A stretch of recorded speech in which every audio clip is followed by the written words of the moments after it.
ભગવાન બિરસા મુંડાની 150મી જન્મ જયંતિની ઉજવણી માટે ગૃહ રાજ્યમંત્રી હર્ષ સંઘવી પહોંચ્યા નવસારી. ગૃહ રાજ્યમંત્રી હર્ષ સંઘવી પહોંચ્યા નવસારી. ભગવાન બિરસા મુંડાની 150મી જન્મ જયંતિની ઉજવણી માટે સંઘવી પહોંચ્યા નવસારી. નવસારી જિલ્લાના વાંસદા ખાતે થઈ રહી છે વિશ્વ આદિવાસી દિવસની ઉત્સાહભેર ઉજવણી કે જેમાં ગૃહમંત્રી હર્ષ સંઘવી પહોંચતા ગાર્ડ ઓફ ઓનર આપી સ્વાગત કરાયું હતું. ગૃહમંત્રીએ વિશ્વ આદિવાસી દિવસ અને રક્ષાબંધનની વાંસદા ખાતે ઉજવણી કરી હતી. ગૃહમંત્રીને બહેનો અને પોલીસ વિભાગના મહિલા અધિકારીઓએ રાખડી બાંધી હતી. ગૃહમંત્રી હર્ષ સંઘવીએ બહેનો પાસે ભાઈઓને હેલ્મેટ પહેરવાનું વચન લેવા અપીલ કરી હતી.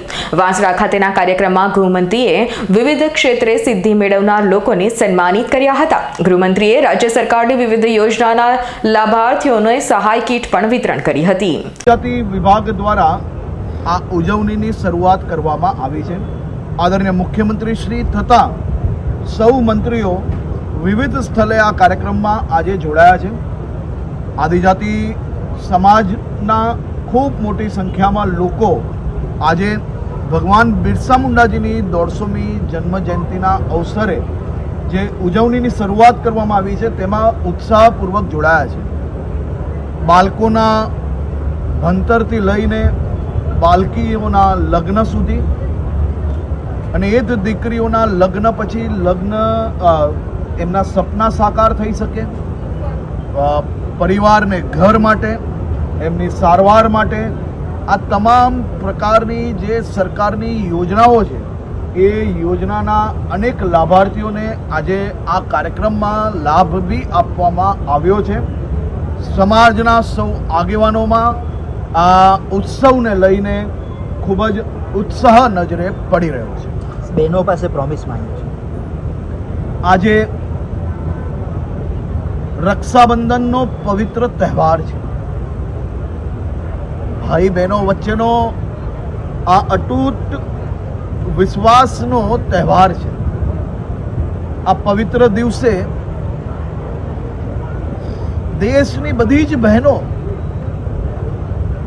પોતાના ભાઈની સુરક્ષાની મનોકામનાઓ કરતી હોય છે.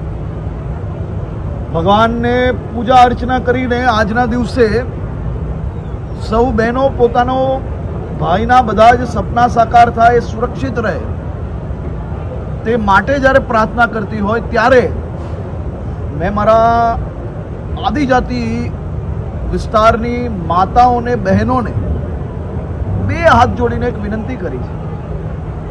આ ગામો બધા હાઈવે જોડે જોડાયેલા ગામો છે. અનેક લોકો કામ અર્થે, નોકરી અર્થે ગામથી શહેરો સુધી જતા હોય છે. જ્યારે ટુ વ્હીલર પર દરરોજ આવતા જતા હોય છે તો એ પોતે સુરક્ષિત તો છે જ, પણ વધુ સુરક્ષિત કઈ રીતે બની શકે તે માટે આજે રક્ષાબંધનના પવિત્ર દિવસે મેં મારી સૌ આદિજાતિ માતાઓને વિનંતી કરી છે કે ભાઈઓને જ્યારે રાખડી બાંધે ત્યારે એક વચન એમની પાસેથી બી લે અને એ વચન જ્યારે આ પ્રકારે બહારગામ જાય ત્યારે હેલ્મેટ પહેરીને જરૂરથી જાય, જેથી તે તેમના ભાઈઓ, એમનું પરિવાર એ બધા જ સુરક્ષિત રહી શકે તે માટે સૌ બહેનોને આજે વિનંતી કરી છે. ડાકણ પ્રથા માટે હિતેશ વધેરાનો રિપોર્ટ, S9 ન્યૂઝ, નવસારી. અમારી તમામ માહિતીથી અપડેટ રહેવા માટે જોડાયેલા રહો S9 ન્યૂઝ સાથે.